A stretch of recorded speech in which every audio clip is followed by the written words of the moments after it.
Buying a home will most likely be the best financial decision you ever make.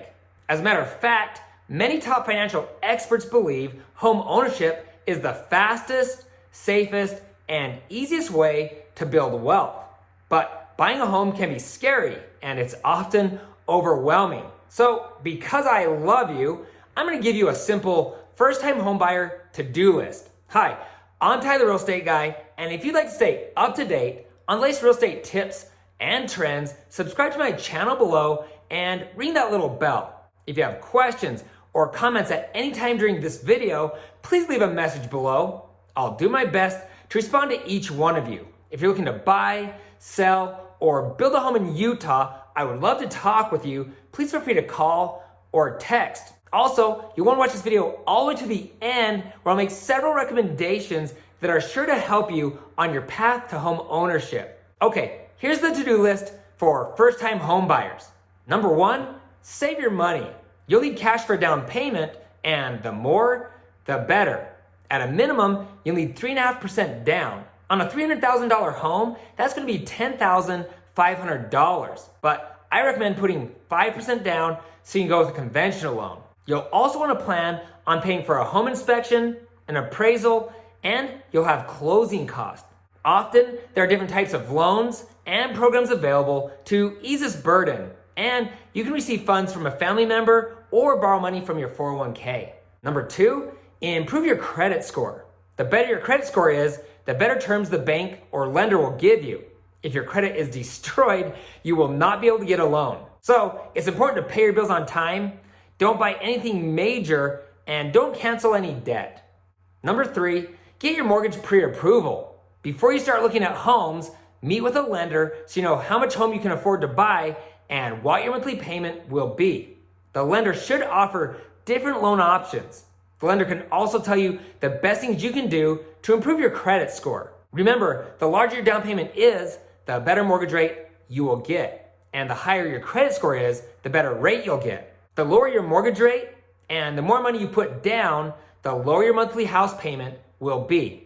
I recommend talking to at least 2 different lenders because rates and terms can vary significantly from one lender to another.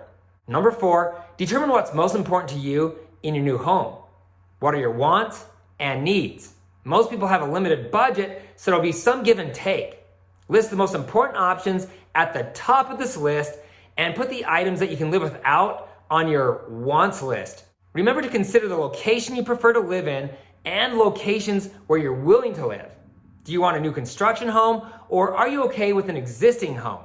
How much yard do you want? How far are you willing to drive, and etc. Number 5, hire a realtor.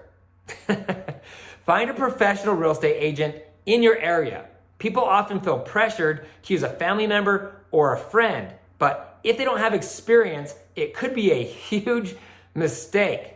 Before I had my real estate license, my brother and I hired a family friend to help us purchase a rental property. He's sincerely one of the nicest people you will ever meet, but he didn't know what he was doing and he gave us terrible advice. We ended up losing that home, and it would have earned us a high monthly rent and built a ton of equity. I still regret hiring that agent to this day. Because buying a home is such a large financial decision, I strongly recommend hiring the best realtor you can find. Number 6, start looking at homes. Your real estate agent will ask you what's most important and then do a search to find the best available homes on the market. Select the ones that you would like to see and let your agent set the appointments. When you visit each house, be sure to snap some pictures and take some notes. At the end of a long day, if you've seen multiple homes, you will get them confused with one another. Number 7, narrow your choice. Now that you know what's available, choose the best one. Remember that if you're in a competitive market, you will need to act fast, maybe even that same day. Before you make a final decision, you want to consider the neighborhood.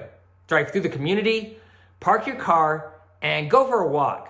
Talk to the people who live there. You'll also want to research the schools, check drive times, and consider your proximity to shopping, recreation, and entertainment, among other things.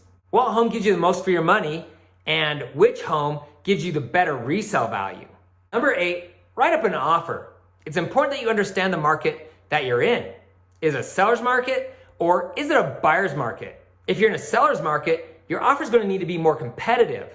There could be multiple offers on the same house that you want, and you may need to go above the asking price. You might even need to waive some of the normal contingencies. If you're in a buyer's market, you can probably negotiate, even offer below the asking price. You can ask the seller to pay closing costs or for a credit so you can paint or replace the carpet before you move in. Your realtor can guide you through this process. If you really want the home and you feel it's a good value, I strongly recommend that you submit a strong or competitive offer. It's heartbreaking to miss out on a home that you really wanted over a few $1,000s. You should also be prepared for a counteroffer. The seller might require some changes to your offer before accepting it. Sometimes the buyer and seller will go back and forth multiple times before coming to an agreement. Once the offer is accepted, you'll need to put down an earnest money deposit. Earnest money lets the seller know that you plan to perform on the contract. Be prepared to put down $1,000 to $10,000 depending on several factors. Once again, your agent can walk you through this. Congratulations, you're now under contract. Number 9, schedule a home inspection. This is an important part of the process. Should the inspection come back with conditions that are unacceptable, you can ask the seller to repair or replace things. Should they refuse, you can cancel and get your earnest money back. This is rare though. Most of the time, buyers and sellers can come to an agreement. Remember that if you're buying an existing home, it's not going to be perfect. You can't expect the seller to fix every single thing on the list. If you're in a seller's market, they might refuse to do anything. It is what it is, but at least you know what you're getting into. This is one of the reasons I prefer new construction over existing homes. Most builders provide a home warranty and everything is new, so you should be able to go years without having to repair or replace anything. If you'd like to learn more about building a home versus buying existing, I'll put a link to that video below. Number 10, do a final walkthrough. This gives you one last chance to walk through the home before closing. You can confirm that any required repairs or tasks have been completed. You'll also want to flush all the toilets, turn on the sinks, the dishwasher, stove, oven, and etc. to make sure everything is still in working condition. It's rare that something will come up at this point, but if something does, it gives the seller time to fix the issue before you close on the home. Number 11, closing day. Both the seller and the buyer will go to the title company to sign all the required closing documents, usually on the same day, but rarely at the same time. Be prepared to sign your name a lot. When the transaction is fully funded and escrow is closed, you can get your keys. Congratulations, you're now a homeowner. Okay, so as promised, here's my list of videos to help you better understand the home buying process. Why you need to buy a house now. 12 questions to ask before you buy a home. What you should know before you build a home. How to buy a house from a home builder. The ultimate guide for Utah. Thanks for watching. Hopefully I've given you a solid understanding of the home buying process. If you're planning to move to Utah or you already live here and you're looking to buy, sell, or build a home, I would love to talk with you. Please feel free to contact me directly. If there's something in this video that stood out to you as being helpful, or if you have questions, please comment below. Sincerely, I want to hear from you.